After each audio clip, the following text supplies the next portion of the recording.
The Hayat Tahrir al-Sham, with hyphenated HTS for ease of, it's the most powerful rebel group in Syria, but there are lots of rebel groups in Syria. They're based in Idlib, we can see just to the southwest of Aleppo up there. They moved on Aleppo on Saturday, and there are reports now that they're actually moving their way down to Hama. Originally, the group was linked to Al-Qaeda, but they relinquished that link back in 2016. In terms of military capability, we're quoting about 12,000 fighters, but there are lots of reports that talk about 30,000, and that's probably because various groups are coalescing, sort of, if they have aligned interests. But they're very poorly equipped. They've generally got handguns, hand grenades, that sort of thing. They're not a credible military force. But as I say, it's a complex tapestry of military groups with all sorts of interests. There's a US-backed group in the northeast of Syria. The Royal Air Force has been flying jets in support of a fight against Daesh ever since 2014, and Turkey largely backs this group, but the Turkish have been very clear they're not looking for actually any sort of escalation in the fighting. In terms of regaining control, the Assad regime will be very keen to do that. We know that they have Russian support as well in this. How will they regain control? Yeah, Assad will want to demonstrate strength. He won't want to see this as weakness, and he'll want to react quickly.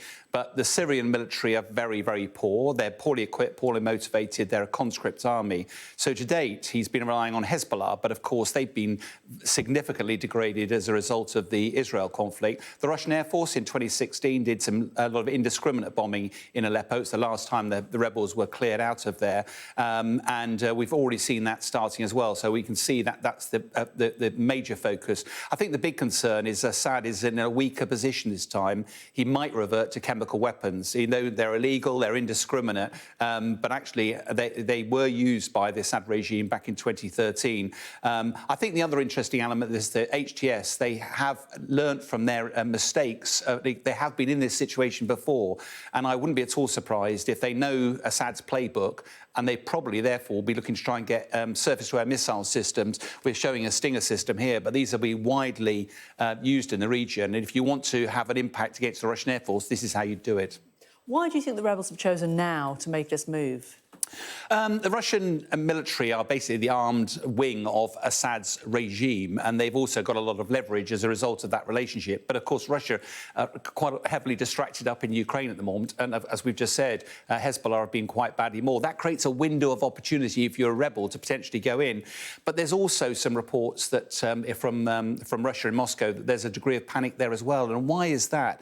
Part of that is because whilst the West may be reluctant to get directly involved in the war in Ukraine, there are other ways in which international efforts could be applied to make life very difficult for Russia. If the militant groups that are in Syria were armed, particularly with Stinger missiles and maybe other things, that would certainly undermine Assad's regime and potentially could undermine Russian interests in the region as well. It's an incredibly complex landscape. We've got to be really careful not to jump to conclusions just on everything we see at face value.